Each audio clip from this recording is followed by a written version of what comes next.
This girl, Seung-yi, is an excellent international diplomat. 20 years ago, she was kidnapped on the street. Because her mother owed other people over 500,000. After getting on the car, she looked at the chicken leg crying non-stop. As soon as the car stopped, she took off the seatbelt and jumped out of the car. Even though she was almost hit by a motorbike, she still ran away. Dooseok was chasing her. One of her shoes also fell off. She finally escaped from him by hiding behind a vase. At night, she rushed to go home. On the way, she always hid whenever she saw the police. After they left, she took the key and opened the door, but her mom wasn't home. Seung-yi removed the gum on her heel. She was hungry, but there was nothing to eat. She found a small rice ball and an expired box of milk in the fridge. The following day, Dooseok went to the immigration bureau and saw her mom there. Thanks to her mom, they knew their home address. After writing a letter for her mom, Seung-yi put on a huge bag and the only pair of flip-flops in her house to look for her mom. Half an hour later, Dooseok also came to her house.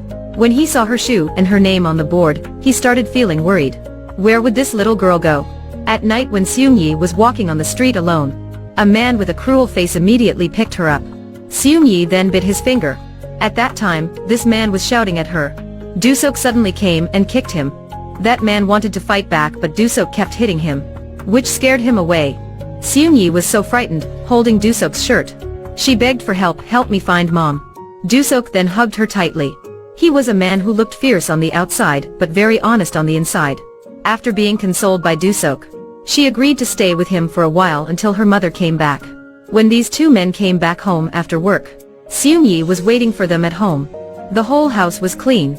She flashed a smile to welcome them back. Jong-ha gave her a thumbs up. Seung-yi immediately gave Dooseok a cup of water. At that moment, the phone rang. The person who was calling was her uncle. He wanted to pay double the amount of money, but they had to protect her and buy her new clothes. After knowing this, Seung-yi smiled. They went to the supermarket to buy new clothes for Seung-yi. On the way, she was so excited. Furthermore, she even gave Dooseok a nickname as Seungbo, because he looked cruel on the outside, but he actually had a warm heart. He said he would call her Danbo because she was bought with money. But Seung-yi just laughed and didn't refuse it. On the street, she kept holding Dooseok's shirt. These two men used every way to buy clothes at a discount. They even did some tricks. That day was Seung-yi's happiest day since she was born. In order to express her gratitude to Dooseok, she hugged him. They both even celebrated her birthday. When she was blowing out the candles, they looked at each other. Seung-yi said that although I'm happy, I'm a little sad.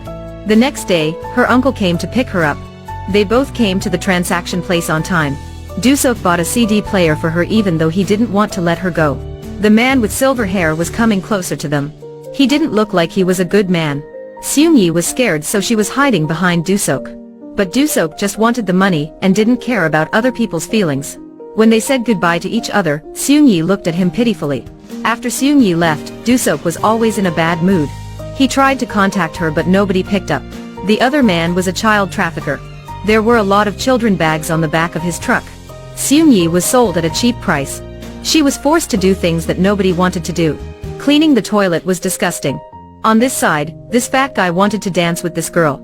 But his mouth smelled gross, so he was pushed away. He got mad and threw the bottle of wine away. Unfortunately, that bottle flakes hit Seung-yi's face when she was cleaning the room. Her face was cut and the wound was bleeding a lot. This wound would leave a scarf on her face.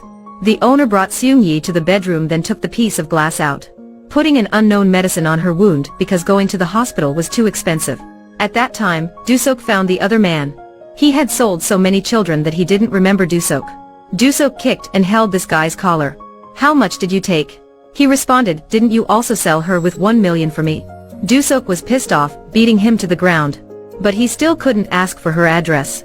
One night, he received a phone call from Seung-yi. She was both crying and telling him where she was. Dooseok hurriedly went to that nightclub, but the door was locked. After hearing Dooseok coming, Seung-yi brought her bag outside. They met each other again. Seung-yi's eyes were filled with tears. He told Seung-yi to stay away, then broke the door. Seung-yi was saved. The owner also went outside when she heard the noise. Dooseok grabbed her neck and pushed her away. He wanted to hit her but he can't. "How much did you pay?" 4 million. "I'll send you 4 million tomorrow."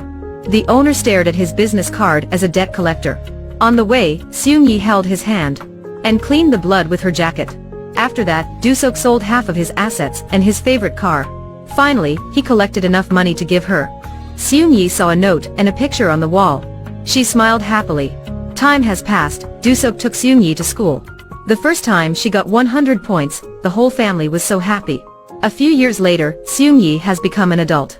She got the highest score in the school. These two men were so excited like children. One night, Seung-yi's mom also came to look for her. When she was about to bring her daughter back, Seung-yi was on Dooseok's motorbike. So she chose not to bother them. In the past, she had no choice but to leave her daughter. If she suddenly came back, Seung-yi's life would probably turn into a mess. When Seung-yi was taking the university entrance exam, Dooseok came to encourage her. Just like other parents, he was waiting and praying for her at the school gate. He prayed for his daughter to get into a good university. Seung-yi didn't let him down in the end. She was accepted by a top university. Dooseok was like other parents. He was worried that something bad might happen if she came home late. The doorbell rang. Seung-yi was carried on the back of a man. These two men immediately questioned him. Turned out this man was from a rich family and a good student. He also had feelings for Seung-yi. At that point, Dooseok received a phone call. This was Seung-yi's grandma. She told him that her mom was seriously sick.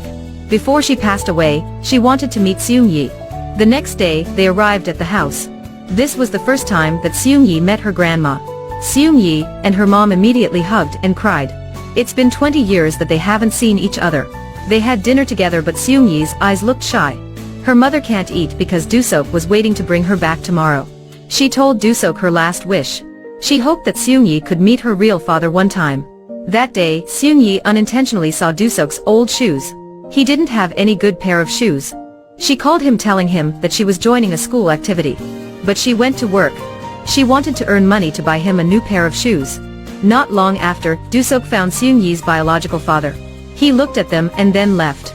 He has been raising Seung-yi desperately since she was 9 years old. How could he just give her to her father? Dooseok was heartbroken at home. Then he had a call. Daddy. This was the first time that his daughter, who he has raised for 20 years, called him Daddy. He was truly happy. Seung-yi asked him to pick her up, as she didn't want to live with her biological father. Dooseok immediately drove to pick her up. Unluckily, he couldn't see anything clear while driving. The bike started shaking, which made him fall to the ground. Since then, Seung-yi hasn't seen her adoptive father anymore. She has searched for him by his name for more than 10 years. But some people have the same name as him. She has been searching from time to time, but to no avail. At the time when she is about to give up, she sees an advertisement on the street. It's written, "The winner has been determined." Seung-yi seems to have come up with an idea, then goes back to the police station. She decides to use his name, Seungbo, to look for him again. Expectedly, the police have found him at a nursing home. Dooseok has been suffering brain infarction from an accident for 10 years. Seung-yi immediately goes to that place and finds that this place is like a prison. When she looks at a man's back, she knows that it's him. He doesn't react at all. Seung-yi is heartbroken. Suddenly he says her name, Danbo. He still remembers that name. Seung-yi takes out a new pair of shoes that she just bought for him. Then she discovers a lot of bills. Those are her tuition fee and her living expenses. Seung-yi couldn't hold it and starts crying out loud. She knows how hard her father had to suffer to raise her. They hug and cry a lot. This is the end of the movie today. See you later in the next video.